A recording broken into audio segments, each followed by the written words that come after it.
I woke up to a low rumble shaking through the floor, the kind that makes your chest tighten before you even know what's wrong. The clock read 3:14 a.m. too late, too still, for anything normal. I got out of bed slowly, breath unsteady, the vibration growing stronger beneath my feet. When I pulled the curtain back, the shock hit like a punch. A backhoe was circling my house in the dark, carving a deep, continuous trench around the property like it was building a moat. Wet soil flew in every direction. Half my yard was already cut off. 3 figures stood beside the machine with clipboards, staring straight at my windows. They didn't flinch when the light came on. They didn't even pretend to hide. If anything, their faces tightened, like I'd ruined their plans by waking up. That's when it sank in.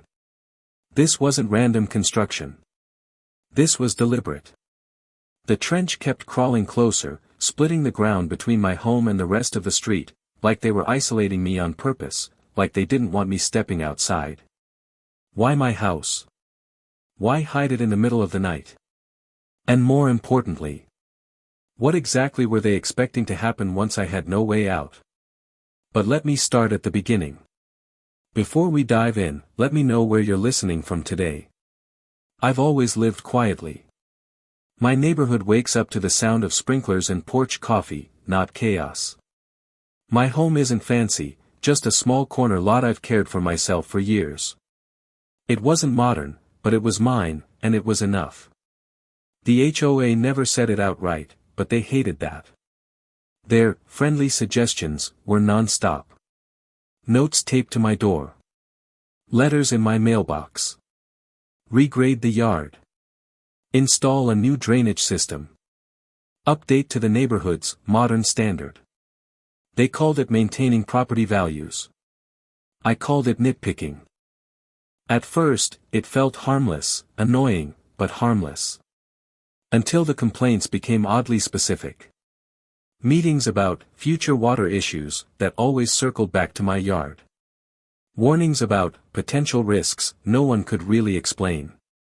It felt less like advice. And more like they were building a case. I figured they were just trying to push me into paying for upgrades I didn't want. I never thought they'd actually take action on their own.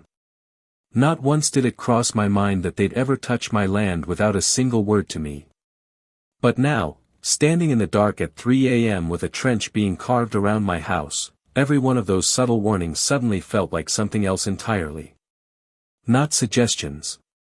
Not reminders. Blueprints. The next morning, I confronted the HOA, and the moment I asked what they were doing on my land, their explanation poured out so fast it felt rehearsed. Suddenly my property was a serious flooding risk, and according to them, digging trenches around my home was some kind of emergency rescue mission. The way they said it, calm, patronizing, like I should thank them, made my skin crawl. But the story didn't add up. Not even a little. There were no notices in my mailbox. No permits posted on my fence. No emails, no warnings, not a single scrap of paper proving they had followed any real procedure. Just neat little excuses, polished to make them look like heroes instead of trespassers. So I pressed them. Hard. Show me the documents. The approvals. Anything. And that's when their confidence cracked. Eyes darted. Voices stumbled. They muttered about files already submitted but couldn't produce a single thing. You could feel the shift, that sudden tension when someone realizes the lie they practiced isn't working. And in that moment, it became painfully clear. This wasn't about flooding. It wasn't about safety. If it were, they would have contacted the city or at least given me a chance to handle it. Instead, they crept onto my land in the middle of the night and dug without permission. Something else was going on. Something they didn't want me to see. And a question wouldn't stop burning in my mind. Why target me, and why now? I wasn't about to sit around and hope this mess would magically fix itself. I started digging for answers, county calls, public records, every meeting note the HOA ever filed. And that's when things stopped being confusing, and turned terrifying. The footage from my hidden cameras revealed everything. HOA board members, meeting in the dark, spread out around maps of my property. Whispering. Pointing. Tracing lines exactly where the trenches ended up. They weren't talking about safety. They were planning how to corner me with new landscaping rules, rules that didn't even exist when I bought the place. You could see it in their faces, this wasn't compliance, it was control. But that wasn't the part that made my stomach drop. They positioned those trenches dangerously close to my foundation, like they wanted the ground to shift. Like they were hoping my home would become unstable if I didn't fall in line. It wasn't an accident. It was leverage. And the contractors? When I confronted them, they cracked almost immediately. No permits. No paperwork. Paid in cash. Hired in secret. Every detail screamed one thing: this was an orchestrated pressure campaign, designed to scare me into signing something I never agreed to. Watching that footage, seeing them plot over my land as if I didn't exist, made my stomach twist. This wasn't rule enforcement. This was a deliberate, coordinated hit on my home. And if I didn't move fast, it wasn't just dirt they planned to tear apart. It was everything I'd built. I took every second of footage, every angle, every whispered plan, and brought it straight to the property attorney I trusted. Within hours, county inspectors and law enforcement were standing beside me in my yard.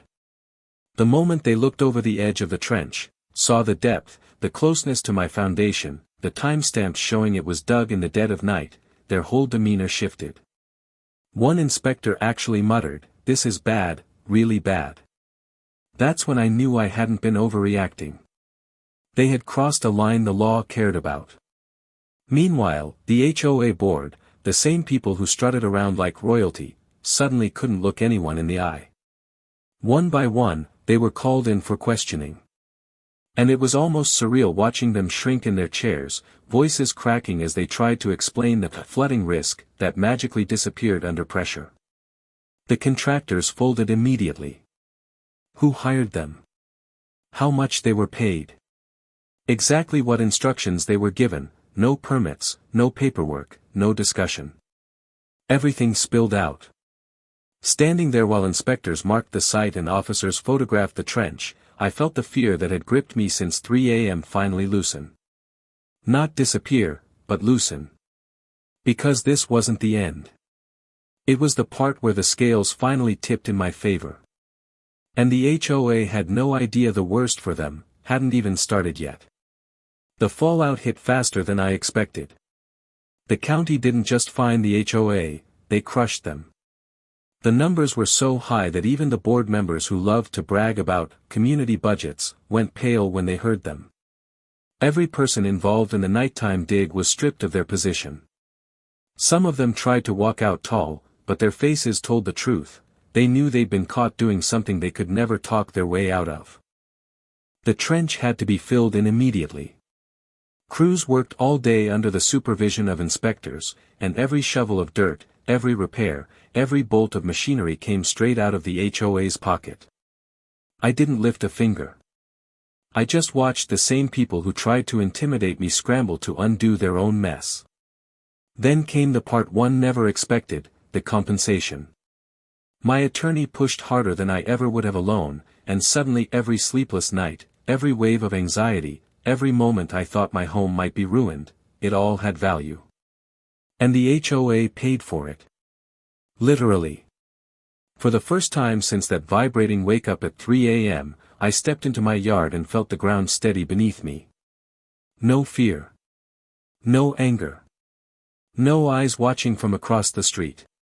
Just my home, protected, repaired, and undeniably mine. The HOA learned a lesson they'll never forget. Power isn't about rules written on paper.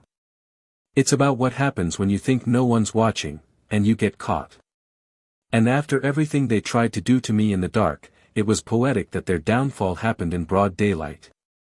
When the last truck rolled away and the yard finally returned to level ground, the silence felt different, lighter. I walked out barefoot into the morning sun, right over the same patch of earth that had been carved open like a wound days before. Now it was smooth again, firm beneath my steps, as if reclaiming itself. The trench was gone. The fear was gone. And every breath I took reminded me I wasn't living inside someone else's plan anymore. The HOA, the board members, the contractors, all of them had been exposed in broad daylight. Their secret operation, their midnight intimidation, their whispered threats, every part of it had blown up in their faces. The power they thought they had evaporated the moment the truth surfaced. Standing in that quiet yard, I felt something deeper than satisfaction. It wasn't about the fines or the repairs or the compensation. It was the knowledge that my home, the place I'd worked for, cared for, lived in, was no longer a battlefield. It was mine again. Fully. Undeniably. For the first time in months, peace wasn't something I was waiting to lose. It was something I owned. They tried to dig a moat around my house to trap me. But in the end, they only buried themselves.